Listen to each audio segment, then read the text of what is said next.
2026 തമിഴ്നാട്ടിൽ എൻഡിഎ അധികാരത്തിലെത്തുമെന്ന് കേന്ദ്ര ആഭ്യന്തരമന്ത്രി അമിത്ഷാ. കോയമ്പത്തൂരിലെ പുതിയ ബിജെപി ഓഫീസ് ഉദ്ഘാടനം ചെയ്യുകയായിരുന്നു കേന്ദ്ര ആഭ്യന്തരമന്ത്രി. ഡിഎംകെയുടെ അഴിമതി നിറഞ്ഞ ഭരണത്തിൽ പൊറുതിമുട്ടിയ ജനം വരുന്ന തെരഞ്ഞെടുപ്പിൽ എൻഡിഎയ്ക്കൊപ്പം നിൽക്കുമെന്ന് അദ്ദേഹം പറഞ്ഞു.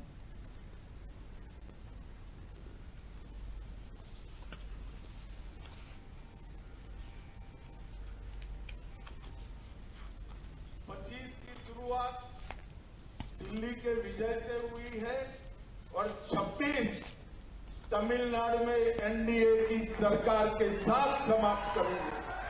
मैं तमिलनाडु भर के भारतीय जनता पार्टी के कार्यकर्ताओं का आह्वान करने आया हूं। समय आ गया है तमिलनाडु में डीएमके की ये देश विरोधी और भ्रष्टाचारी सरकार को समाप्त करने।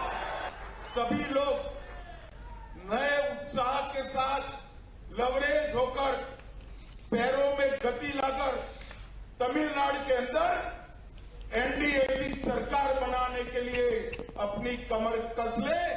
26 में तमिलनाडु में एनडीए की सरकार बनने जा रही है. കേന്ദ്ര സഹമന്ത്രി എൽ മുരുകൻ, ബിജെപി സംസ്ഥാന അധ്യക്ഷൻ അണ്ണാമലൈ, ബിജെപി വനിതാ വിഭാഗം നേതാവും കോയമ്പത്തൂർ സൌത്ത് മണ്ഡലം എംഎൽഎയുമായ വാനതി ശ്രീനിവാസൻ തുടങ്ങിയ ബിജെപി നേതാക്കൾ പരിപാടിയിൽ പങ്കെടുത്തു. ബിജെപി സംസ്ഥാന നേതൃത്വവുമായി അമിത്ഷാ ഉച്ചയ്ക്ക് ശേഷം കൂടിക്കാഴ്ച നടത്തും. വൈകുന്നേരം കോയമ്പത്തൂരിലെ വെള്ളിയാംകിരിയിലുള്ള ഈശാ യോഗ സെന്ററിൽ നടക്കുന്ന മഹാശിവരാത്രി ആഘോഷങ്ങളിൽ കേന്ദ്ര ആഭ്യന്തരമന്ത്രി പങ്കെടുക്കും.